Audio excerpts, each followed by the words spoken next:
Celebrating 25 years, more intimate is here on More than 84. D-Mark right there with Show Me Your Emotion. So I'm giving you the best music on the planet. And as we continue riding on this Tuesday morning, 25th day of May 2021, it's about the time for me to highlight Rumi Room, the player from the Himalaya, who's representing for Sideline Sports ENT, the original Sneakin' Deacon. Definitely going to be chit-chatting, man. It's been a long weekend, Rumi, and a lot of big games popped off. Wow. Yeah.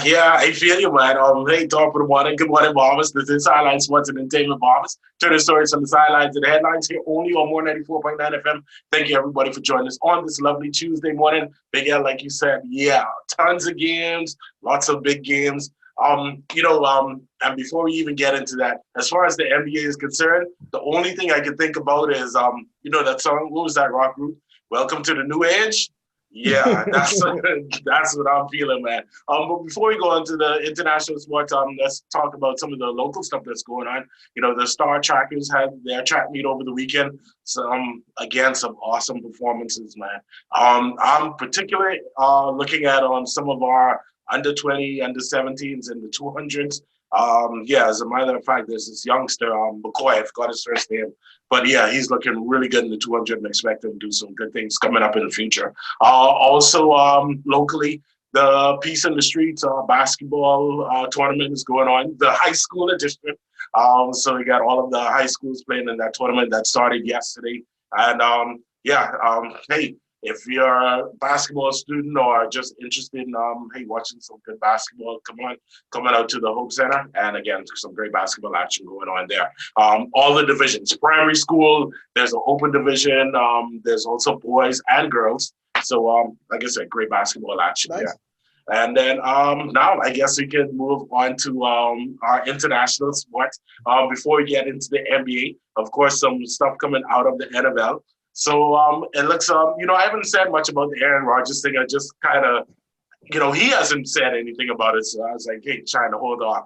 But it looks as though Aaron Rodgers might be making a statement. The Green Bay Packers have actually held OTAs.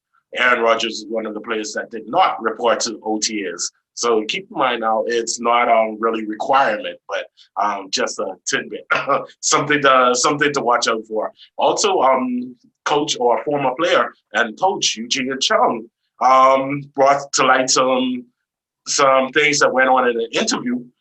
He says that during the interview, he was told that he was not the right minority.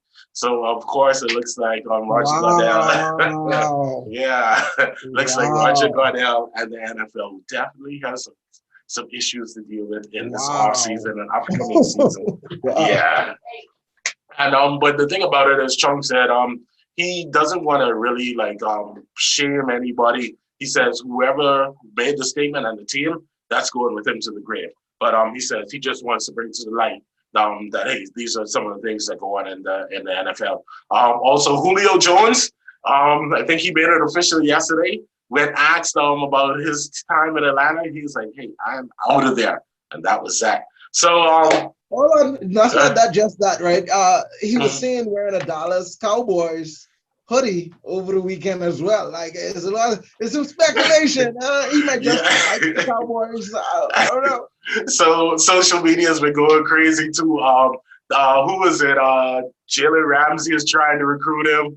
D. Hawkins is trying to recruit him. They're sending all these subliminal text messages through Twitter. But it's gonna be interesting to see what happens with Julio, man. Go Pats, Julio, if you want. I would say, go Pats, Julio. Make the Belichick decision, Julio. Belichick decision. Well, and now finally the NBA. Just to recap some of the scores from last night. We got the Bucks, man. They blew out the Heat last night. Talk about a dominant performance. 132-98, the final score there. Things are kind of getting a little chippy in that game, but like I said, a dominant performance by the Bucks. So the Bucks lead their series 2-0. Also, the Nuggets and the Blazers got into it last night, and the Nuggets evened up their series. The final score there, 128-109. And again, that series is actually tied at 1 apiece. So tonight's lineup, we got the Celtics and the Nets at 7:30. Wonderful performance by Jason Tatum. It wasn't enough, but Brooklyn Nets, they're up 1-0 in that series. We got the West Side story. Lakers and the Suns. That game was at 10 o'clock, and of course, hey, the Suns sneaked out that win. They lead that series 1-0, and got to see what's up with LeBron. Also, Chris Paul. Looks like both of them might have some slight shoulder injuries. And then, of course, we got the Mavericks and Clippers. Luka has showed that he is probably the best player in that series. And again, the Dallas Mavericks lead that series 1-0. So that's it for the NBA lineup, man. Any input there? Anything you wanted to say about those games? I told you the Heat was gonna get their things, and that was any. I just wanted to remind you. Anyway, Remind you that I told you. But now, man, but yeah, like I was saying, hey, yeah, but anyway, yeah. There's nothing to say, bro. There's nothing to say. Just let it go. Just let it go. Woosah. All right, ladies and gentlemen, let's put a cap on our Sideline Sport Report. God's willing, tomorrow morning, me and Romeo will chit chat about some more sports updates. But for now, let me take this quick commercial break, and then we'll get right back into more of the best music on the planet. It's More 94. Good morning.